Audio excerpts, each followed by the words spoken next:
तो स्वागत है आप सभी का स्पेशल शो में। मोदी सरकार के दूसरे कार्यकाल में 3 तलाक का खात्मा, सीए कानून, अनुच्छेद 370 की समाप्ति और राम मंदिर निर्माण के साथ देश के कई बड़े मंदिरों में भव्य कॉरिडोर का काम भी हुआ। इसके बाद से ही सवाल था कि अब आगे क्या। बीजेपी के कोर एजेंडे की बात करें तो उसमें सबसे ऊपर बच गया था यूसीसी यानी यूनिफॉर्म सिविल कोड।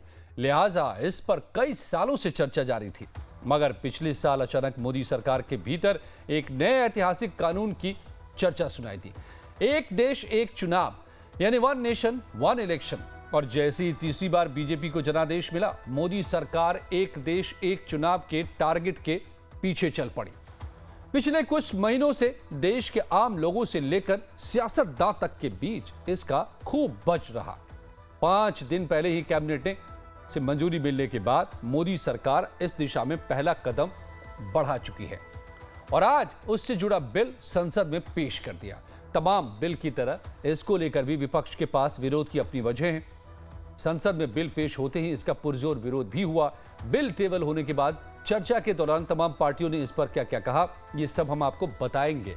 लेकिन उससे पहले समझिए कि ये कोई आम बिल नहीं है, ये संविधान संशोधन का विधेयक है।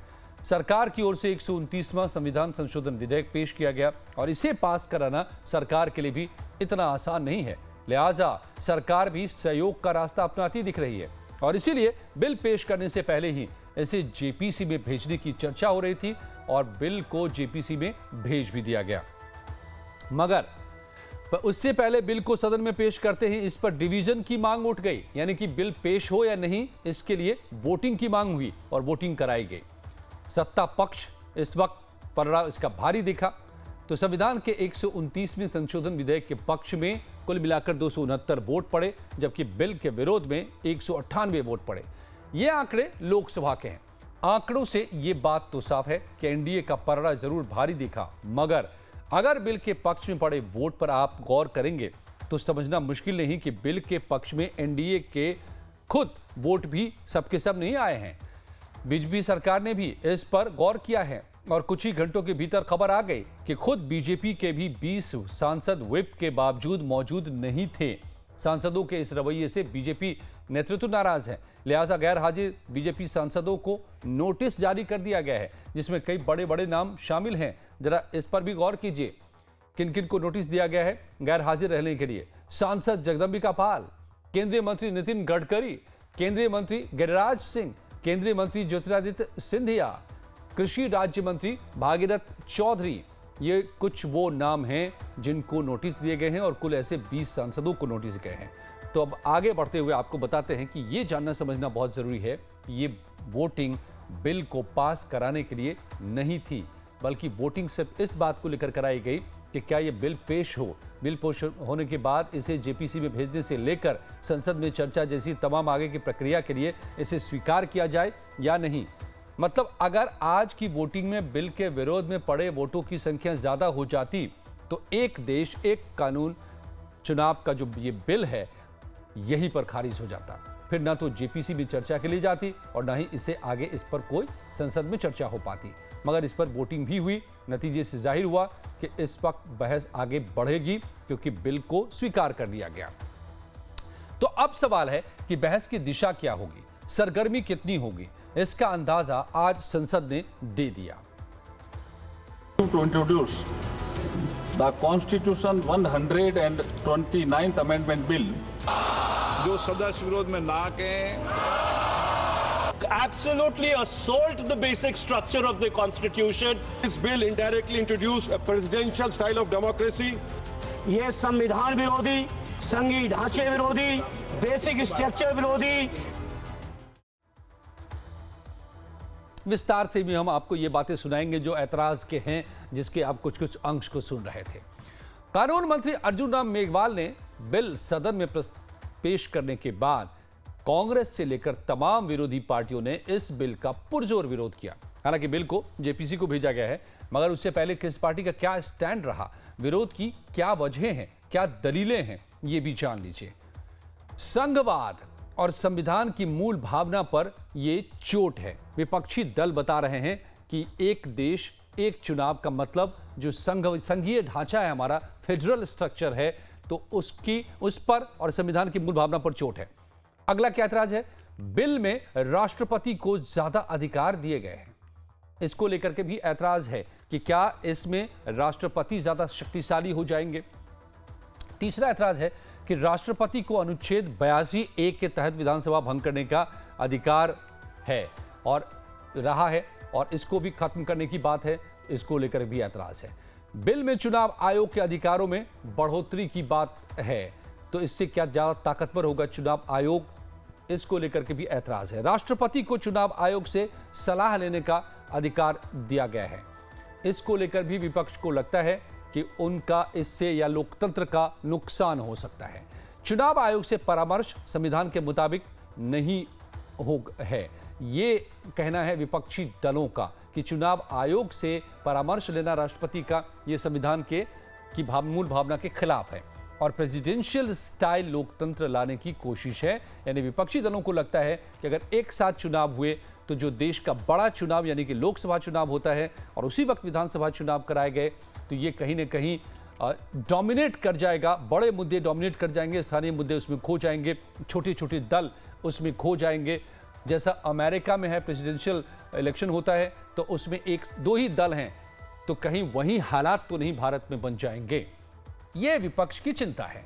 तो बिल का सबसे मुखर विरोध कांग्रेस कर रही है और समाजवादी पार्टी से लेकर टीएमसी तक इस मामले में कांग्रेस के साथ खड़ी है। लेकिन विरोध के केंद्र में सबसे बड़ा आरोप यही है कि यह बिल संविधान की मूल भावना और संघवाद के खिलाफ है। सुनिए कांग्रेस की ओर से खड़े हुए 2 लोकसभा सांसदों ने क्या क्या कहा। To oppose the introduction of the Constitution 129th Amendment Bill 2024 beyond the 7th schedule of the Constitution is the basic structure doctrine. And that basic structure doctrine spells out that there are certain features of the Indian Constitution which are beyond the amending power of this House also. One of the essential features is federalism and the structure of our democracy. And therefore, the bills which have been moved by the Honorable Minister of Law and Justice absolutely assault the basic structure of the Constitution and are beyond the legislative competence of this House. सबसे पहले 82(5) में चुनाव आयोग को जो यहाँ पे ताकत दी गई है कि चुनाव आयोग आज राष्ट्रपति को अपना एक निर्णय दे सकते हैं कि कब निर्वाचन हो सकता है। ये कभी भी इससे पहले चुनाव आयोग की ऐसी ताकत भारत के संविधान के निर्माताओं ने नहीं बनाया है। चुनाव आयोग की क्या सीमाएं हैं वो आर्टिकल 324 में है, जहां पर इलेक्शन कमीशन को बस कैसे सुपरवाइज करना चाहिए, कंट्रोल करना चाहिए, इलेक्शन रोल कैसे बनाना चाहिए, वहीं तक ही चुनाव आयोग की क्षमताओं का सीमा बनाया है।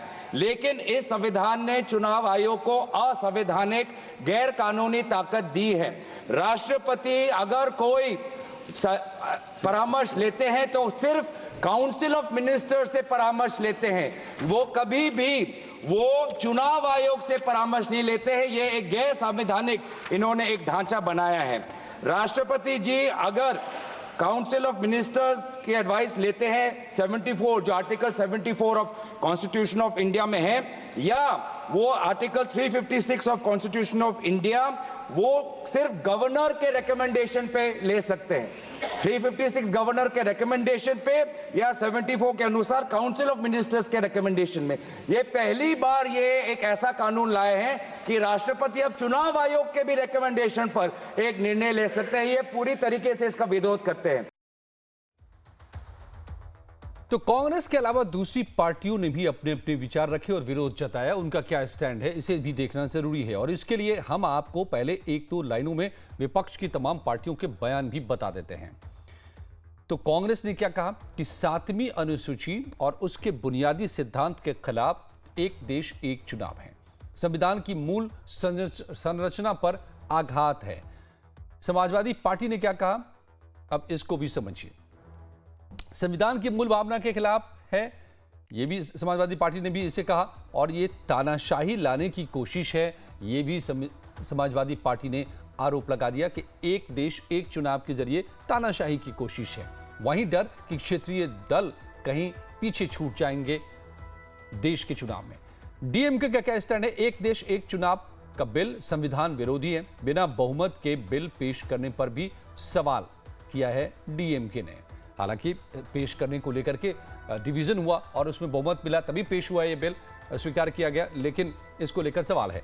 टीएमसी ने क्या कहा है? तृणमूल कांग्रेस, ममता दीदी का तृणमूल कांग्रेस, बिल संविधान पर आघात है और अल्ट्रा वायरस है, तो एक तीखा हमला कहीं न कहीं टीएमसी का। एनसीपी शरद पवार गुट ने क्या कहा है कि यह बिल संविधान विरोधी है, चुनाव आयोग को विधानसभा भंग करने का अधिकार नहीं दे सकते। शिवसेना यूबीटी ने कहा है कि एक देश एक चुनाव बिल संघवाद पर आघात है, यानी फेडरलिज्म पर आघात है।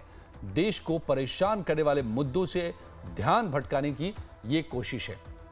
एआईएमआईएम ने कहा है कि बिल संविधान और संसदीय लोकतंत्र के खिलाफ है। तो करीब करीब सभी दल, आप देख रहे हैं विपक्षी दल का जो विरोध है वो यही बता रहा है कि ये संघीय ढांचे पर प्रहार है और ये संविधान के खिलाफ है। तो हम बात कर रहे हैं कि एक चुनाव क्या सबसे बड़ा दांव है और इस पर विपक्ष के क्या सुर हैं। विपक्ष की 4 बड़ी पार्टियों को सुनिए, उनके नेताओं ने संसद में बिल का विरोध करते हुए क्या क्या कहा है।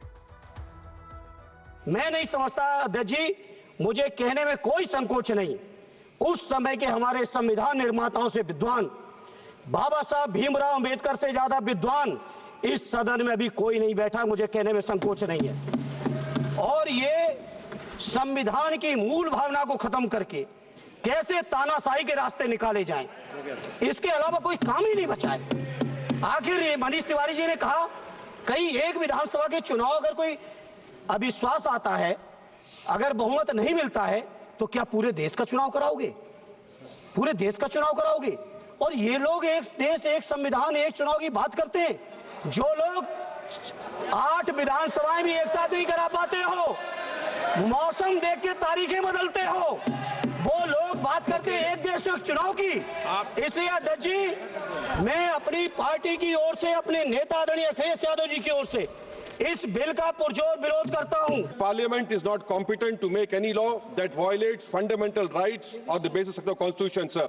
This bill indirectly introduced a presidential style of democracy. This bill is based on maximizing political gain and convenience. This bill will finish off regional parties. This bill is only brought in to massage the ego of the supreme leader. Thank you, sir. I oppose this bill. The basic structure of Constitution is read in between the lines. This proposed bill hits the basic structure of the Constitution itself. And if any bill, any act which hits the basic structure of the Constitution, that is ultra virus. And it is ultra virus. तो संसद के भीतर तो ये सवाल उठे ही, संसद के बाहर भी सवाल उठाए गए। आरजेडी और शिवसेना यूबीटी के नेताओं ने भी अपने तरीके से विरोध जताया। उद्धव ठाकरे तो कह रहे हैं कि चुनाव आयोग का भी चुनाव होना चाहिए और यहां भी वो ईवीएम का मुद्दा उठाने से नहीं चुके। यही है कि वन नेशन वन इलेक्शन तो बाद में आएगी बात, लेकिन चुनाव आयुक्त का भी चुनाव होना चाहिए। क्यों नहीं होना चाहिए? अगर राष्ट्रपति जी का चुनाव होता है तो चुनाव आयुक्त का चुनाव क्यों नहीं होता है? तो वहां भी चुनाव होना चाहिए। ऐसे मेरी मर्जी जो भी कोई है उसको मैं वहां बिठा दूंगा, नहीं चलेगी ऐसी बात। तो उनका भी चुनाव होना ही चाहिए और फिर बाद में वन नेशन वन इलेक्शन, जब तक जो लोगों के मन में आशंका है ईवीएम के बारे में, दूर करो। बिहार में पहले एक फेज में तो चुनाव करा लें। जो इलेक्शन कमीशन बाय इलेक्शन जो है वो एक फेज में एक दिन नहीं करा सकता, तो ये बेकार की बात है। आप लोगों ने भी देखा कि यूपी का डेट बदल दिया गया था बाय इलेक्शन। तो ये देखिए, कहा जा रहा है कि भाई बड़ा खर्च होता है, ये होता है। आप मोदी जी खर्च की चिंता कर रहे हैं। तो आपने देखा विरोध और भी हैं, बातें और भी हैं, लेकिन इन बातों में कितना दम है जो पक्ष और विपक्ष की तरफ से कहा जा रहा है। सरकार ने क्या कहा है इसके पक्ष में, ये भी हम आपको बताएंगे। लेकिन मनोज कुमार सिंह साहब, चुनाव विश्लेषक, मेरे साथ जुड़ गए। बहुत बहुत स्वागत है सर आपका लाइव टाइम्स पर। ये जो इस वक्त हम सुन रहे थे कि इस बिल को सीधे सीधे करीब करीब पूरा ही विपक्ष एंटी कॉन्स्टिट्यूशनल कह रहे हैं, संघीय ढांचे पर प्रहार कह रहे हैं, आप कितना सहमत हैं?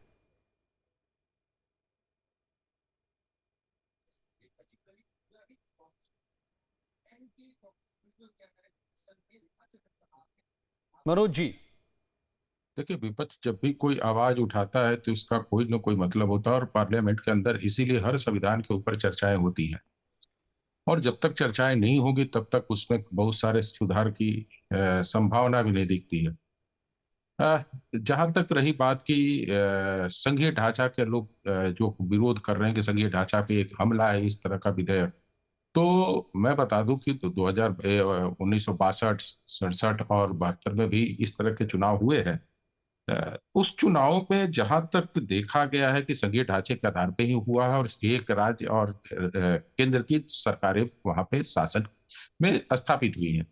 रही बात की अभी एक जो सबसे बड़ा समस्या ये समझ में आ रहा है, जो विपक्ष को लग रहा है कि हमारी रीजनल पार्टियां जो हैं, जो आपसी तालमेल के साथ अपने स्टेट में अपने आप को स्थापित कर ली हैं, वहां पर किस तरीके से हम अपने शासन को स्थापित, क्योंकि एक नेशनल मुद्दे पर जब चुनाव होगा तो स्टेट लेवल पर जो राजनीतिक पार्टियां हैं, छोटी पार्टियां हैं जो राजनीति करती हैं, तो उनके मुद्दों का क्या होगा और किन मुद्दों पर चुनाव लड़ने जाएंगी। यदि वो राष्ट्रीय स्तर पर मुद्दे को लेकर अपने चुनाव को लड़ती हैं तो उनका खामियाजा उनको भुगतना पड़ेगा, क्योंकि उनका जो स्थापना होता है या तो जातीय आधार पर होता है या राज्य की जो समस्याएं होती हैं उसके आधार पर उनका स्थापना होता है। तो ऐसे स्थिति में यदि उन मुद्दों को नहीं उठाएंगे तो उनके जो वोटर है वो नाराज दिखेंगे। तो किस तरीके से केंद्र शासित प्रदेश को कहिए और स्टेट को कहिए, जहां पर रीजनल पार्टियां हैं, वो अपने आप को आगे बढ़ाकर चुनाव लड़ाएंगी, उनके लिए एक बहुत बड़ी समस्या है। दूसरी बात है कि लॉ एंड ऑर्डर को किस तरीके से मैनेज किया जा सकता है, क्योंकि अभी पिछले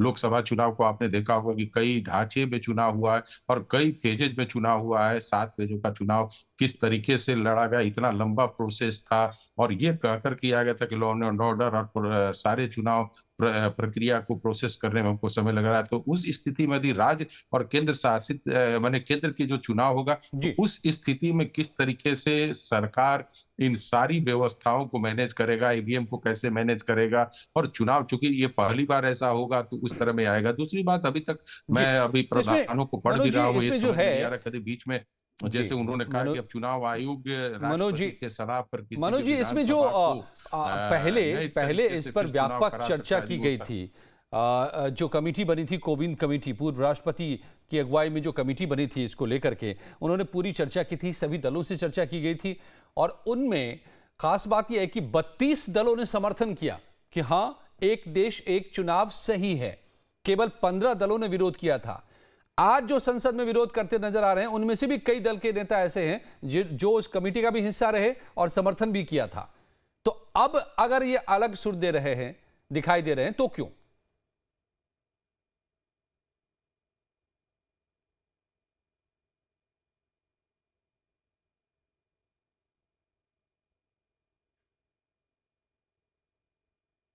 जब भी केंद्र में जिसकी सरकार होती है और राजनीतिक पार्टियों के साथ तालमेल बनाकर वो अंदर में, सदन के अंदर में समर्थन जुटा लेती है और उन चीजों को समझाने की कोशिश करती है। इसीलिए सरकार ने कहा कि मुझे जेपीसी में भेजने में इस तरह के विधेयक पर कोई भी आपत्ति नहीं है, और लोग चाहते हैं कि यदि है तो इस पे और चर्चाएं जेपीसी में भी हो जाएगा, जिनकी जो आपत्तियां उस पर। लेकिन जो मैंने कहा ना कि संघीय ढांचे में किस तरीके से बिखराव हो सकता है, उस पे एक जो विपक्ष का आरोप आया है, उस पे कहीं ना कहीं हम भी थोड़ा सा अभी असमंजस में है कि एक पूरी बिल को हम लोग पढ़े, उसको समझे, कितना चुनाव आयोग का अधिकार मिल रहा है, क्योंकि इसी चुनाव आयोग को लेकर लगातार आरोप विपक्ष लगातार आया कि ये कहीं ना कहीं सरकार के पक्ष में काम करते हैं, और वैसे स्थिति में जब चुनाव आयोग के पास अधिक अधिकार आएगा तो ये उनका जो विरोध था और मुखर भी होगा। तो ऐसे स्थिति में ये देखना तो पड़ेगा है कि इसमें बिल में क्या है। जैसे मान लीजिए कि तो अब यही वजह है कि इसको जेपीसी में भेजा गया है, जहां पर डिटेल में इस पर फिर से एक बार डिस्कशन डिस्कशन होगा मनोज जी, जो आप कह रहे हैं, और कई जो सवाल हैं उसके जवाब मिलेंगे जो सवाल इस वक्त उठ रहे हैं। शुक्रिया मनोज जी आपका हमसे जुड़ने के लिए, हमें ये समझाने के लिए। मगर इस सब के बीच डीएमके का जो विरोध सामने आया है, जो सवाल उठाए हैं, वो कुछ अलग ही हैं। हमने आपको पहले ही बताया कि ये बिल संविधान संशोधन विधेयक है, लिहाजा बिल पास कराने के लिए 2/3 बहुमत की जरूरत पड़ेगी और जाहिर है सरकार के पास ये नंबर नहीं है। तो डीएमके के टीआर बालू ने स्पीकर के जरिए ये सवाल उठा दिया कि बिना नंबर के सरकार ने बिल कैसे पेश कर दिया। इस पर स्पीकर ओम बिरला ने भी नियमों के दायरे में जवाब दिया। सुनिए।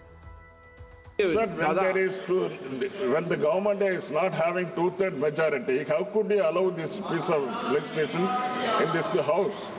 I want to know, sir. It needs 2/3 majority. बालू जी प्लीज Yes, sir. मैंने अभी अलाउ नहीं किया, अभी उन्होंने प्रस्ताव रखा है, संसद अलाउ करती, मैं अलाउ नहीं करता। तो जो बात टीआर बालू ने उठाई, अब उसी बात को हम जरा आंकड़ों के आईने से भी समझते हैं कि आंकड़े क्या बता रहे हैं। सरकार को बिल पास कराने के लिए कितने वोटों की जरूरत है, उसके पास फिलहाल कितनी ताकत है और कितनी सीटों की कमी इसमें हो सकती है, तो ये भी समझिए। सबसे पहले जरूरी बहुमत का आंकड़ा देखिए।